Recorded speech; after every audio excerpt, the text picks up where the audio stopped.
this moment appears, in your case, a fall, in my case, a diagnosis. And yeah, I think one of the things that doesn't get talked about enough is that obviously people who need care feel very uncomfortable about that a lot of the time as well. My mum was also a very independent woman, and she was not happy about being vulnerable. And that makes it even harder for us. But they're very proud. Yes, and I'm sure we would feel the same. And I think that's a cultural problem, right? That we're obsessed with feeling that we're kind of godlike, like free in this way. It's very interesting, and I noticed in the beginning of your book, you talk about how you were helping your mother and how you were the only person who she could actually stomach, helping her in that way. Can you just... Yeah. So doing things like intimate care, so bathing and helping with toilet things is obviously something that people find really difficult to have done to them. And I understand why, of course. And so she did prefer me to do it, even if she was in hospital and there were nursing staff that were around. I would sort of take her along to a disabled shower or what have you. And that was partly because, I'm her child, and I suppose she felt more comfortable with that, but also because when I was 1920, I had septicemia and nearly died myself. And I had nurses do those things for me. So I could talk to her about it in a way that was designed to be like, look, I've been here, to kind of chill her out about it. But one of the things that I noticed, and that made me write the book actually, is that I joined an online support group of carers in the last few months of my mum's life. And a lot of the time, the topics we were bringing was exactly this. How do you help your loved one not feel this horrific sense of shame about needing intimate care? Absolutely. Right? Yeah. And there's no conversation about that. Adult incontinence wear has outstripped infant diapers in the market. Like that's what we're dealing with here, and it is just not talked about. Why do you think we have this taboo around talking about it? Because you're absolutely right, and I recognise this because I've been in the same sort of situation that you're describing here, and there is no conversation. It's very awkward to have. And it's difficult also to get the support you need in terms of conversations around caregiving as well, because often, Emily, you talk about social care as well and all that, the more formalised element of it. A lot of it is the informal element that falls on the family and the close caregivers. Yeah, totally. And we don't have any kind of training or support in that. And this is a really practical problem. Like lots of people need lifting, right? Need sort of medical equipment dealt with and so on. And we have no knowledge about how to do that. But people are discharged from hospital or whatever, and then they're just home, and good luck to you. And they might get a care package, they might not. They might get, exactly. For 6 weeks or so. And they also might refuse to have a care package. This is something that doesn't get talked about a lot. But, understandably, a lot of people who need care really don't feel comfortable with what they see as strangers doing that. Absolutely. Yeah, it's not an intractable problem, but it is one that's actually more difficult to solve than it seems on first glance. One of the things you talk about in the book, which I also found very interesting, was you talk about love playing a role at being at the heart of policy formation. Now that, even now when I'm saying it, it sort of strikes me here. You sort of struck a chord with me here. What do you mean by that? I sort of get it intuitively. I think exactly I know what you're getting at.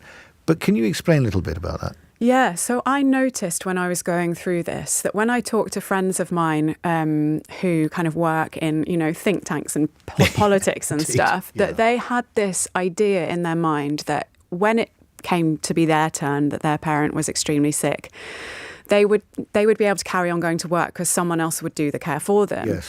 And maybe that's true, right? Maybe there'll be a national care service that does a lot of the care. It will never manage to do all of it.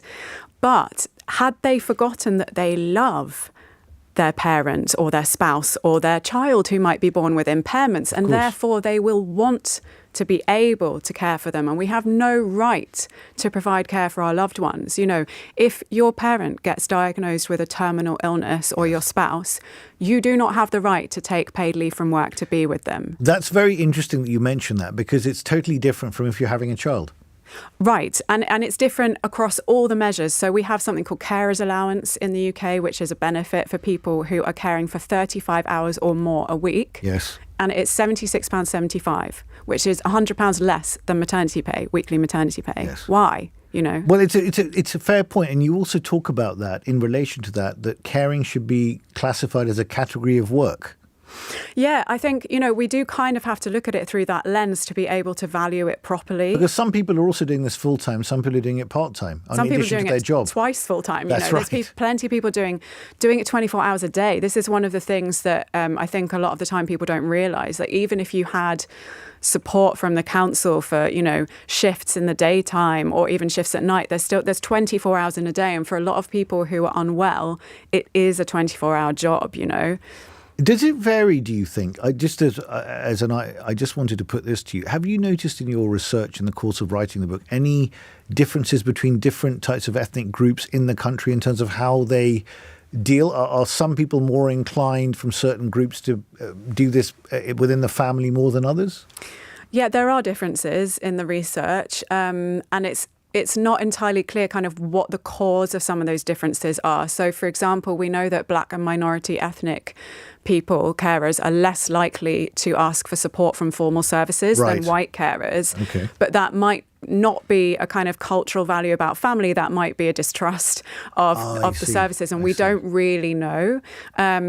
Obviously, in cultures where living in intergenerational families is more common, then you're going to have more people on hand to be providing care, right, than if it's like a family of people where there's just one adult child in the vicinity. Yes. But it's one of the things that I'm really keen on in the book, and I looked into kind of global research and interviewed people around the world for this. And you talk about this other lady who you spoke to in a completely different part of the world who had in Africa, was it? No, she's in Kathmandu in Nepal. She's in Kathmandu, Aisha, Kathmandu in Nepal, yeah. and you had this sort of kinship with her. Yeah. So she was about my age. She's about my age, and she also cared for her mum who had cancer, and it was a kind of sad and beautiful, like a bittersweet encounter, right? Because we've had really similar experiences. She is in a country where care is assumed solely to be the responsibility of the family, right? No state and women support. As well. Yeah, and when we say the family, what we mean is women. Which is another whole issue that we should unpick a little bit as well. Yeah. Because it does seem to disproportionately fall on women. Yeah, and I always say, of course, there are men who are carers as well, but the majority of carers today remain women all around the world, including in countries like Sweden, which measure really well on gender equality on other things. So it's like a very interesting issue from that perspective. And it's a hangover from the days when fewer women worked, right? So we were kind of tarred as the free carer in the family. And that's now a kind of cultural assumption, even though, of course, as we know, we're all working now and we all need to work now. Yeah, in my case, it was different because I was the primary caregiver because my sister's got 4 young kids and also juggling a career. So does as much as she can, but it's very, very difficult with very young children. And I didn't know. I mean, for 2 years, I was sort of doing this. And it only came to pass when things got really bad and I had to get the GP to come and do a home visit that we then found out that you could even get care support from the local council where we pay for this care. But I didn't even know you could access it or how to access it. I had no idea of the practicalities of it. This is actually, I think, one of the key, really easy things that we could change, right? Is that when you're that family member who's around someone, why, when you're encountering health professionals, does no one just give you some information about your rights and about the things you could access? On that day that my mum's cancer was confirmed, I could have been given a booklet. I could have been. And I probably would have ignored it for 6 months while I tried to pretend it wasn't happening. And then I would have really found it useful. There are loads of things, loads of rights that I had that I didn't know about until I was researching the book, right? Yeah, absolutely. People just don't know about it. And there is support out there and there are mechanisms out there as well that you can employ. But it's actually just knowing this. I had no idea at all until I was way into it. Yeah. Emily, fascinating conversation. I'm so glad you're here. So I'm talking to Emily Kenway, the journalist who's the author of the new book, Who Cares? The Hidden Crisis of Caregiving and How We Solve It. I couldn't think of a more important topic, particularly given that it's Carers Week this week. And she herself was the primary caregiver for her terminally ill mother. Now, Emily's going to be with me for the rest of this hour. She'll be taking your calls on caring. If you've been a carer for a loved one or have Emily's experiences have reminded you, just like they've reminded me about my own caring experiences. What kind of support have you found being a carer? Did you consider providing the care yourself, but decide it was too difficult? Did you get professional care? What are your own personal circumstances? How did it affect you? And if you were the recipient of care, what are your thoughts on the thing as well? How did you feel that it affected your family and how did it affect you? So call me on 0345 6060973, text me on 84850, or ask Alexa to send a comment to LBC. You're listening to Ali Miraj on LBC. It's 8:17. This is LBC.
Conversation, LBC with Ali Miraj.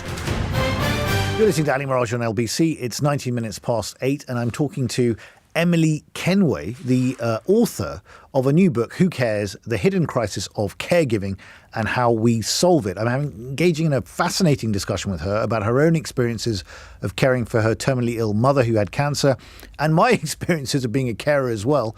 And I'd love you to get involved in this conversation. It is Carers Week after all. Call me on 0345 6060973. Text me on 84850. You can ask Alexa to send a comment to LBC, and you can watch us live on Global Player as well. Let's go to our first call from Pauline in Oxford. Good evening, Pauline. Good evening, Ali. And I really want to thank you for raising up people's awareness of Carers Week. It's very important, very important. What would you like to say, Pauline? I was listening to Emily. I'm going to go straight out and buy her book. Yeah, it's a great book, great read. And she was talking about carers allowance, and this is my topic of anger, I guess. I gave up full-time work to look after both my parents when they were 95, I think. Mm-hmm. 93, sorry. Mm-hmm. So quite old. My mother had dementia, and my father was in a wheelchair. So I couldn't work. I had to look after them. And as Emily stated, it's 24/7 in that sort of situation. Yes. So I went on Universal Credit and I tried to claim carers allowance. And that's when my troubles began. Carers allowance is, as you stated, £76 roughly a week. However, if you're in a position where you can't work and you're on Universal Credit, they don't take carers allowance as a wage. Usually, if you're on Universal Credit, for every £1 you earn, your Universal Credit goes down by 55 pence, but you get to keep some of the wage that you're earning. I was told carers allowance is not a wage. It's not a proper job. Right. Ouch. It's not a proper job. Therefore, you lose all of it. Gosh, that is very... This comes back to, Emily, your point about it being categorised as a category of work.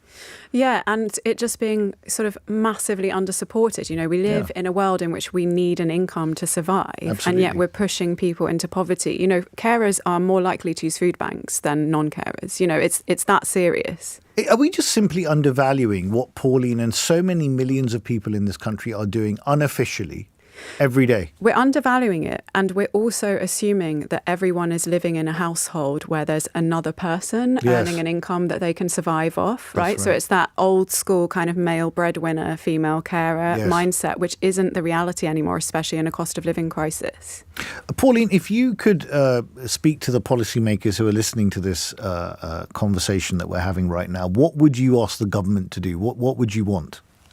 What I'd want is a complete overhaul of carers allowance. Right. What I worked out, I heard the national living wage is £10.42 an hour. Mm-hmm. I guess that title, living wage, means that if you're below £10.42 an hour, you haven't really got enough to live off. That's right. I mean, even £10.42, you'd be struggling, quite frankly, given where inflation is. But yes, you're right. Okay, so I've calculated how much, because I'm on universal credit without carers allowance because they take that off, because I'm working 24/7 and I was looking after 2 people. Yeah. Forget about the amount of work and one with dementia. I am earning now 67 pence an hour. Mm-hmm. Gosh. I mean, now I'm going to say that again because some people won't believe me. It's 67 pence an hour. You can't survive. I mean, it's just impossible. Now, we all know that nurses are underpaid, NHS is underpaid. We know that paid carers are dreadfully underpaid. But I have a carer coming in half an hour a day to help me with my father, to wash him because he's an independent, proud man and he doesn't want to be washed by his daughter. Exactly. Love him. And this carer is earning more in that half an hour than I'm earning in the other 23 and a half hours that I'm caring for my father. Yeah, Emily? Yeah, I mean, this is unfortunately really common, and it does kind of beg a belief. What we see as well is that not only does it mean you're not earning money now, you don't have enough income now, it has massive knock-on effects for your future as well. Absolutely. You know, we're going to have a lot of people who are carers who are middle-aged now, who in their old age are in complete penury because they didn't have an income when they were caring. That is a very important point. Pauline, thank you very much indeed for sharing your experience. I'm very grateful for your call. Paul in Battersea, a first-time caller. A very warm welcome, Paul. What would you like to say? I would just like to say that I was a carer for my mum, years before she died, and my dad at the same time. Both my sisters were so busy with their children and trying to get them sorted in school and that. I was the one that was the vehicle to look after my parents. And it was a particularly hard job, but it was a wonderful job because they're my parents and I love them. Yeah. And my mum, she born me, and then I had TB meningitis, and she looked after me. And I remember her walking into the hospital, click, clock, and then I wanted to live again. And that happened to me twice. But anyway, my mum now was in a hospital at that time, hospital, her heart problem, and then she went to a hospice.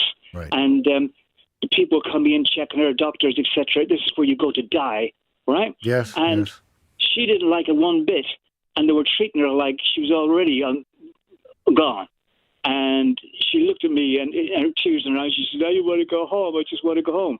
I said, "Mum, you know me, I'm quite a strong character, so I'm going to get you home. If I've got to carry you out of here, and I'm going to get you home." Paul, what effect did it have? Because you've heard Emily talking about how it affected her and how it affects a lot of people. How did it affect you being the carer, primary caregiver? How did it affect? Well, I was pleased that I could help her. That's right. But I was so pleased that I could help her. There's the best job in the world for me at that time. I totally understand. Do you think it was all positive, or did it have any challenging elements to it for you personally? Well, it cost me my savings, but it was worth every penny of it. Emily?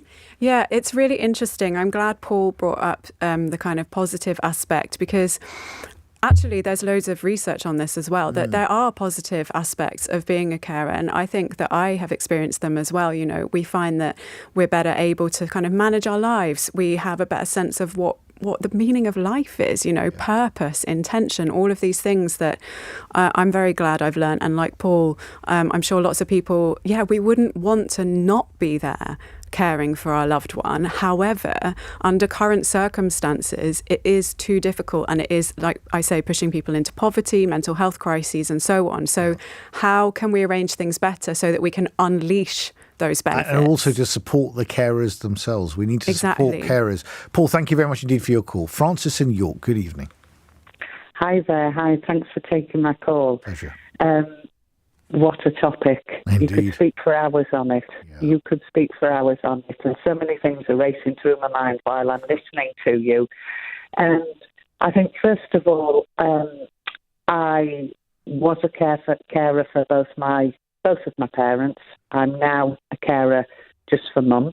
Okay. And everything that Emily said in her introduction and has said throughout the programme, it's just a tick box. Yep, I agree with that. Yep. I mean, it's just the list goes on and on and on. I suppose the 2 or 3 things I'd like to mention. Mm-hmm. First of all, I continue to work 32 hours a week. Mm-hmm. I start work at 7. I finish at 5. Yep. I prepare the evening meal, and then I go over to my mum's house, and I sometimes do intimate care and company for her mental health as well, and financial checks and household checks and all this sort of thing. It's time consuming, of course. And I'm not complaining, but it's just for the powers that be to recognise this. Yes. And I don't want paying for it at all, but the level of care I give to my mum, and certainly the level of care that I gave to my father before he passed away, saved the system, for the want of a better word, a huge amount of money. Well, that's a very, very important point. Emily, just from a policymaker perspective, there are people like Francis doing this work themselves unpaid, saving the state a lot of money, potentially. Mm-hmm. How do we recognise that? Yeah, well, I mean, the first way I think we need to recognise it is actually with a livable carer's income, right? That's a very good point. When we say we're saving the state money, yes, that's true, but that's not without a cost, right? We've heard about people burning through their savings. I have a carer in my book who's using food banks, and people are in dire straits. So actually, probably we need to be saving the state a bit less because we need to be improving carer's allowance and making that livable. I think that's a very important point. Francis, thank you very much indeed for your call. I'm talking about caring, personal caring, unpaid caring. These millions of people across the country that are the unsung heroes that actually provide personal care to their members of their family. I'm with the journalist and author of the new book, Emily Kenway, Who Cares? The Hidden Crisis of Caregiving and How We Solve It. Emily will be here for another half an hour, taking your calls on being a carer and the challenges associated with providing care. You can call me on 0345 6060 973 or text me on 84850. You're listening to Ali Miraj on LBC. At 8:30, the news headlines with Daryl Jackson. President Biden and the Prime Minister have signed an Atlantic Declaration at a meeting in the White House. The document covers increased cooperation on the current economic challenges and efforts to support the safe development of AI. A 3-year-old British child is among 4 injured during a stabbing at a park in the French Alps. 2 adults were also wounded in the attack earlier. The Met Office has issued an alert for thunderstorms ahead of what's supposed to be the warmest weekend of the year so far. It follows a first heat health warning of the year, which comes into force tomorrow morning until 9 a.m. on Monday. LBC weather staying dry and clear tonight for most. A few showers in the southwest of England and a low of 5 degrees. This is LBC. A rising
Miraj on LBC. Call 0345 6060 973.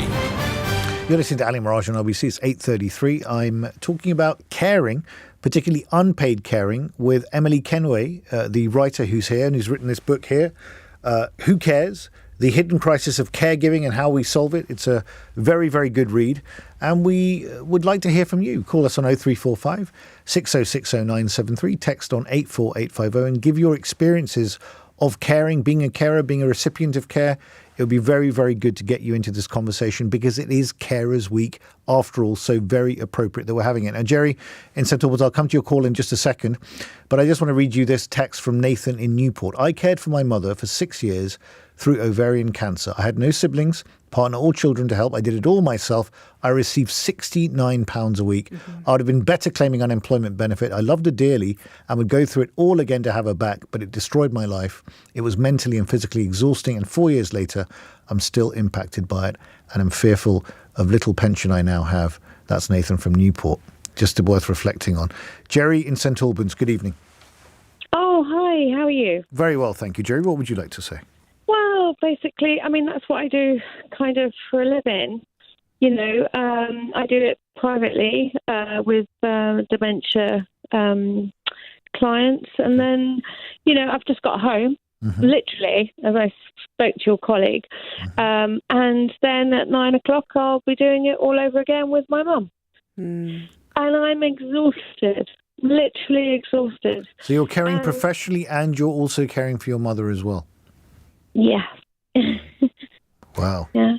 Yeah, I wonder, Jerry, if you share an experience of someone whose story I tell in the book, who's called Karen, and she's also a professional who works with elderly people, often with dementia, and looks after her parents with dementia. And she said to me, it's so much harder to do it for someone that you love than to do it at work. Yes, it is. You know, I make them laugh and they're happy, and you know, when I'm not going in, you know, they kind of like miss me not being there.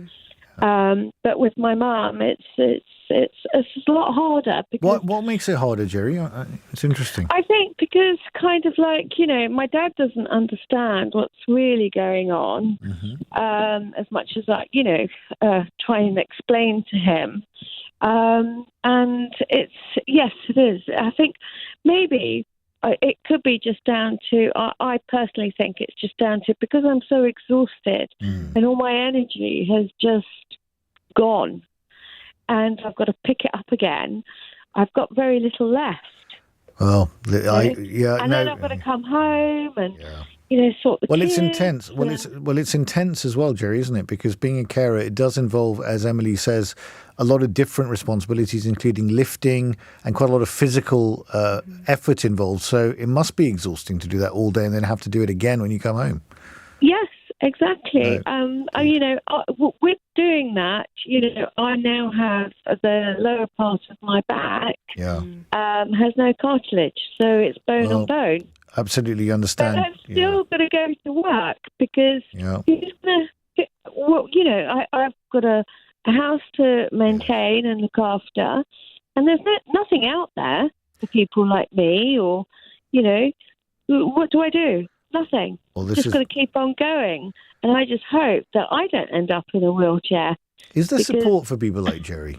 I mean, you know, realistically, not really. You know, we've talked about carers allowance and how dire that is. Yeah, no, there used to be a group when I was standing for Parliament many moons ago in Watford. There was a group called Carers Across Watford that used to actually, their job was to try and just give carers a bit of respite. I mean, it wasn't much, but just for like a couple of hours, even every few days or even once a week, just to even go out and do some shopping or watch a film or meet a friend, because the intensity of it is overwhelming. I mean, so there are charities that support carers.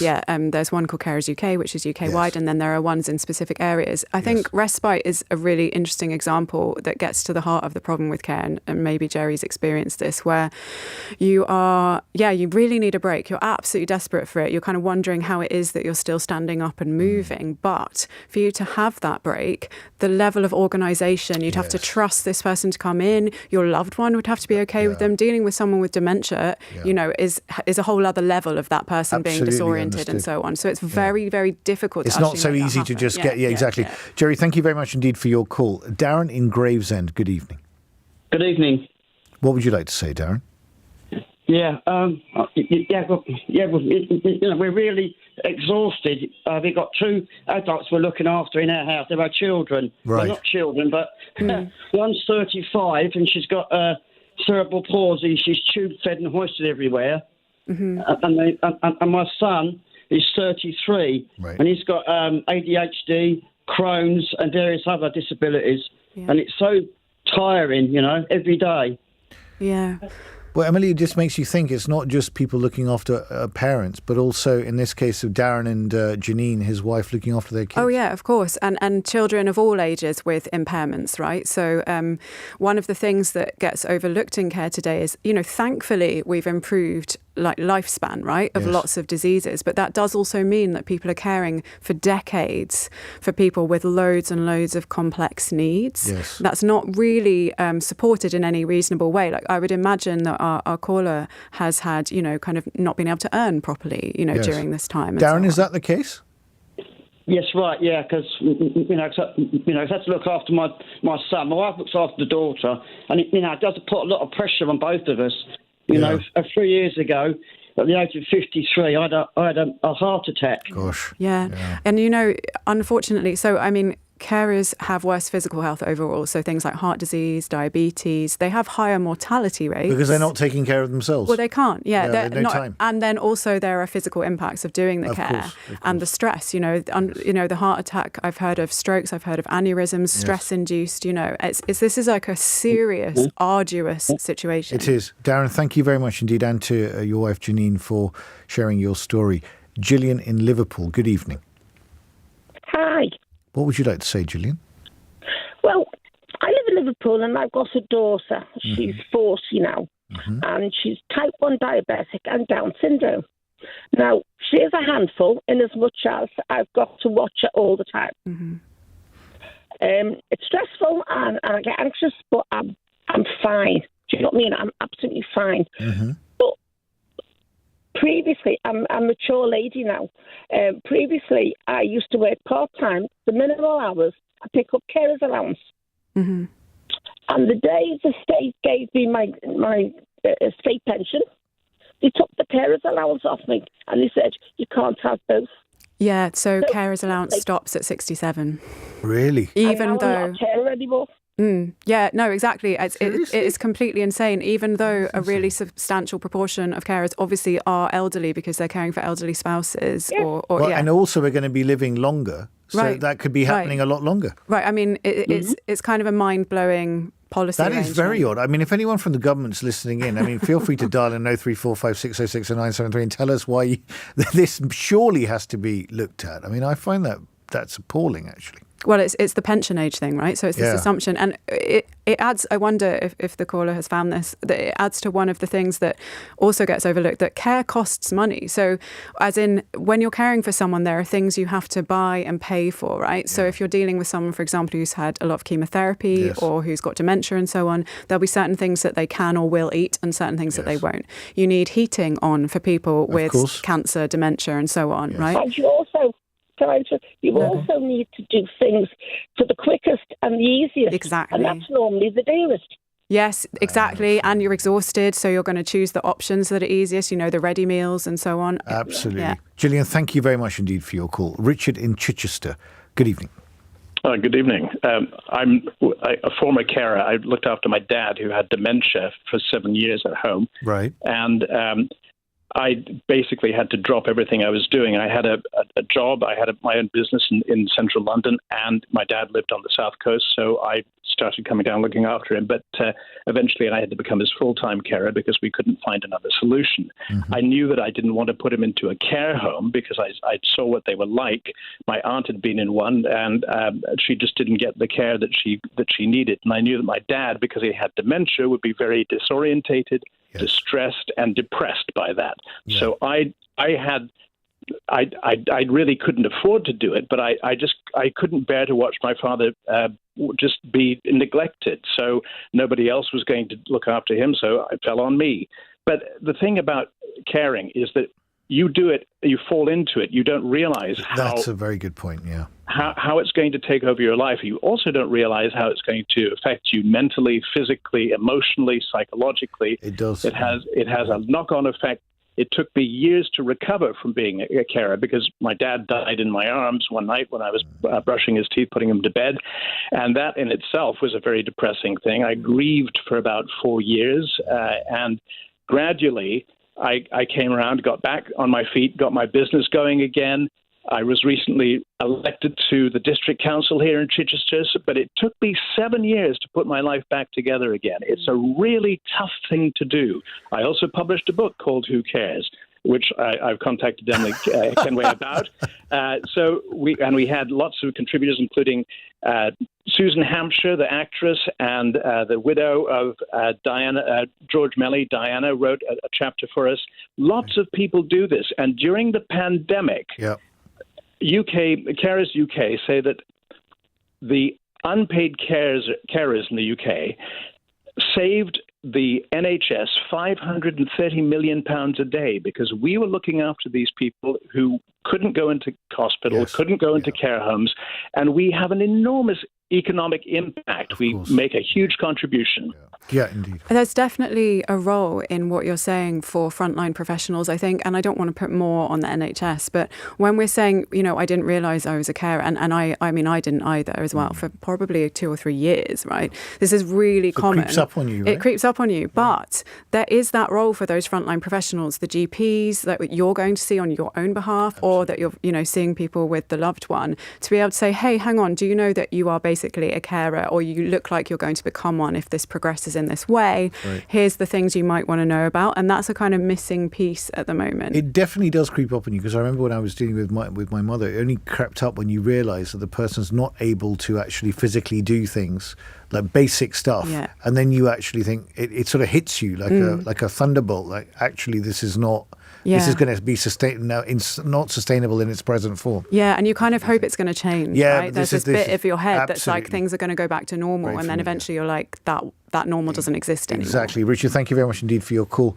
There's still time to get your calls in to Emily Kenway, who's joining me. She's written this book about Who Cares, about unpaid carers and all the work that they do.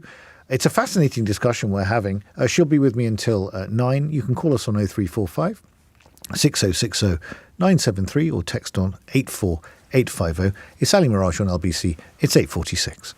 It's Colin Brazier on LBC. Weeknights from 10. Britain has lost control of legal migration. Colin Brazier. 35 years in journalism have given me a nose to be suspicious. On your radio. My husband is not going to be with me much longer because he refused to control his type 2 diabetes. On Global Player. My own experience of helping to raise my 6 children, I would try and row him behind whatever the teacher was saying. This is LBC.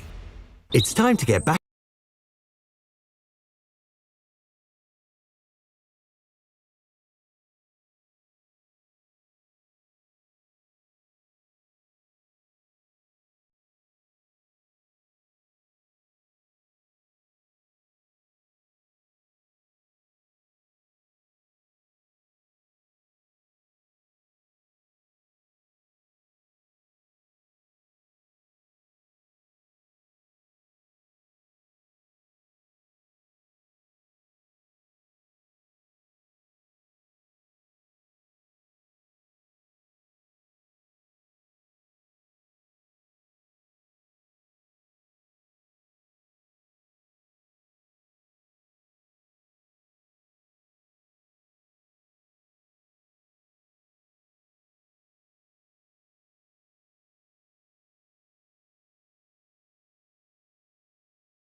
LBC with Ali Miraj. Call 0345 6060 973. Text 84850. Alexa, send a comment to LBC. You're listening to Ali Miraj on LBC. It's 8:49 and I've still got Emily Kenway with me, the author of the new book, Who Cares? The Hidden Crisis of Caregiving and How We Solve It. Going to get to your call in a minute, Paul, but I just want to read this text from James in East Yorkshire. Dear Ali, enjoying your feature on unpaid caring. Regarding male carers, my wife became ill and unable to work 15 years ago. She was 41 years old. The financial, emotional and social pressures on us both have been enormous and impossible to quantify. Everything changes when your spouse gets seriously ill. Male carers are often more isolated precisely because the majority of caregivers are female. Interesting point. Thank you very much indeed for that, James. Paul in Preston, good evening. Good evening. I hope you're both well. Thank you, Paul. What would you like to say? Right. I've been a carer for, about 30 years now. I started off with my son when he got cancer. Then I had to care for my daughter who has 3 types of epilepsy, who I'm still caring for. My stepson has depression, anxiety and epilepsy. And my stepdaughter has had a psychotic breakdown. Gosh, that's a lot for you, yeah.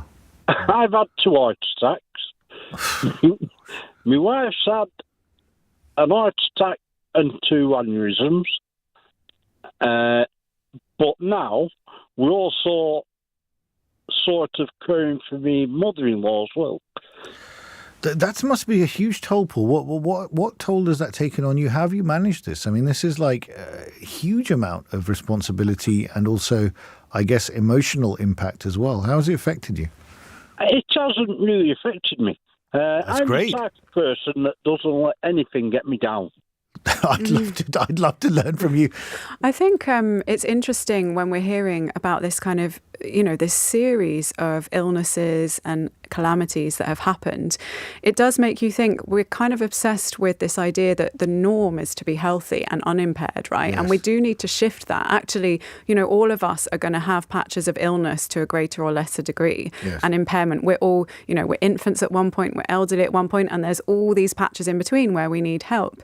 And it would be better if we could start understanding society as full of people who need help a lot of the time. That's a complete cultural mindset shift, isn't it? Totally, right, exactly. It's a shift from care being this kind of aberration, this interruption, yes, to being just an expectation, the water that we swim in. And yeah, just an acceptance, a normalization of the fact that we're all going to be going through it at some point, either for our kids or for our elderly or for our spouses. We've heard so many different stories. Yeah. Absolutely. Point well made, Paul. Thank you very much indeed. And inspiring story, I must say. Kevin in Farnborough, good evening. Yeah, good evening. Basically, I'm answering a question from a caller, I think it was about 3 or 4 calls ago, saying that when she becomes pension age, yes, all right, a carer's allowance stops. Mm-hmm. Right, that is the case. But because me and my wife, we care for each other, that's the same for us. Right. But you do go on to pension credits. So you will get it, but it's another benefit you'll have to apply for. In fact, I think DWP said to us, you still have to apply for it, but it's not ring-fenced, so you won't be losing it at all. All right? Why the DWP don't swap it straight over the pension credit, I don't know. Mm-hmm. Right. So, yeah, I mean, there are ways that you can top it up, but it's complicated. Yeah. It's not, everyone's not eligible. And it's a really good example. I think what Kevin's illustrating is that it's this kind of bureaucratic nightmare, right? And you're talking about people who are potentially elderly themselves sometimes and who are dealing with all of this stuff. This bureaucracy is enough to drive anyone completely and what down is the bend. 67? You turn 67 and what? You don't become, you're not getting carers allowance. It doesn't make sense. Absolutely. Kevin, thank you very much indeed for your call. Becky in Barnet, good evening.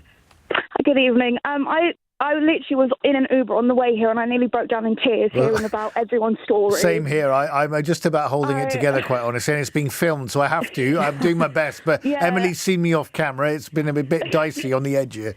It's just absolutely heartbreaking, and it hits home for me because I'm one of 6 kids. Both my parents are disabled, and I think my mum's probably listening to this right now. And just the damage of not only being a carer for your parents, but being a non-paid carer, and then not having support from nearly anyone is very traumatizing, not only for my parents, because now you've got your kids looking after you, having to... I'm getting a bit tearful, sorry. And were you looking after your parents from when you were quite young yourself? Yeah.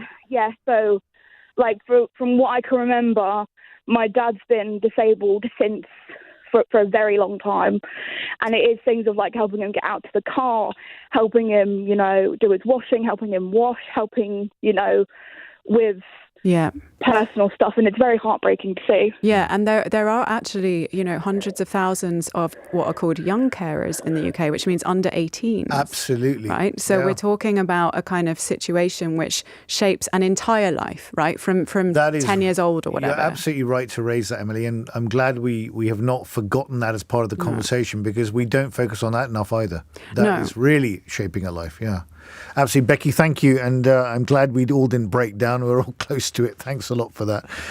Ranjit in Albury, good evening. Hello, good evening. Thank you for taking my call. Pleasure. Today is 52 weeks since I lost my dad. And sorry to hear that. Tomorrow is the first anniversary. Yeah. Ali, you'll be aware that Asians tend to live together as an extended family. Indeed, so indeed. I've always looked after my dad. He had bad knees first. But I had help from my family. My dad got diagnosed with terminal cancer December 2021, Mm-hmm. And he had told me years ago, he says, Ranjit, no matter what happens, don't ever send me to an old people's home. And I made that promise for him, Financially, it wasn't a problem for me. Emotionally, it was terrible, and I'm feeling really like the last caller now, because it's been a year today. It's coming back to me. It's tough. It's really difficult. And, I had to hide from the rest of my family, my mum, my brother, my children, that my dad was going to die. Right. I had to hide it from me. And then one day, I think my mum just sat me down and she said, sit down and stop telling me lies, tell me the truth. Right? Yeah. And then I did. And then the care we had, was towards the end when you were under the palliative care nurses. Yeah. And then the carers were and the carers, there was my mum, my brother, his wife, my wife, we was, but me emotionally, even now, because the end result was negative that my dad passed away, it's even worse. Right. I know, Ranjit. Yeah, I know, and it is very difficult, and I really appreciate you sharing your story with us this evening. Thank you very much indeed for your call, Dan. I just want to squeeze you in Dagenham. Please go ahead. We've got about a minute. Go ahead, Dan. Yeah. It's just a quick thing to correct something that was sort of said a little while ago. I'm a welfare benefit advisor. It's what I do, and I've done it for a long time. Okay, great. With the carers allowance, they're quite right. The carers allowance does stop once somebody reaches state retirement pension age, simply because they are both income replacement benefits and what's referred to in the trade as overlapping benefits. Right. Yeah. But they're income replacement benefits. You can't get 2 income replacement benefits. Right. You either get state retirement pension, and in fact you're forced to do that. You can't just say, I'm not going to take my state pension for now because I'll have the carers allowance instead. You can't do that. But then what happens is if somebody's eligible for pension credit, although they're not entitled to, what they have is they retain what's known as an underlying entitlement to carers allowance. So they won't get the carers allowance, but if they get pension credit, what they will get is the carers premium, which will then further top up the pension credit and could in fact make them eligible for pension credit if their income's a little bit higher. Okay. So that. Thank you, Dan. It's about actually getting professional advice. Okay, perfect. Thank you, Dan. And very, very quickly, Elliot, I'm so sorry to rush you. In Southsea, but you've got about 30 seconds. Go for it. Okay. My mother sadly passed away about 8 weeks ago. We had really poor quality care in the community. We sacked about 3 to 4 agencies, and then we undertook the care ourselves. And then sadly, she had to go to a care provider, and then she passed away in the care home, which was absolutely wonderful, thankfully. But listen to the previous listener saying that they didn't want their father to go into a care home. Yes. That's what she said as well. So I feel really guilty. Well, Elliot, everyone's circumstances are different, and I'm sure we all do our best when it comes to these things. Thank you very much indeed for your call, Elliot. And Emily, thank you very much for coming in and talking so movingly about not only the book, but everything within it, and also for engaging with our callers. It really means a lot to us. And we've learnt a lot this hour. It's been an emotional one, but I'm very grateful to you. That was Emily Kenway, journalist and author of the new book, Who Cares? The Hidden Crisis of Caregiving and How We Solve It. I've given it several plugs, Emily, for very good reasons. So what a fascinating hour. Thanks a lot for all your calls on that. Now, coming up, after the news, the cereal giant Kellogg's has announced it's going to end its policy that everyone who works in its head office has to have a degree. The company says it wants to draw people from different backgrounds into its workforce. This comes at a time when we know that students starting their degrees can now expect to owe around £45,000 on average by the time they graduate. And that doesn't even count the 7% interest rates they have to pay on some of those student loans. The simple question for you is this, and I've been to university and I benefited from it, but now I'm not sure if I would do it if I had my time again. Is going to university really still worth it for most young people now? On your radio, on Global Player, and Play LBC. Leading Britain's conversation. This is LBC. From Global's newsroom at 9 o'clock, Rishi Sunak and Joe Biden have agreed a new partnership to boost economic security for the UK and the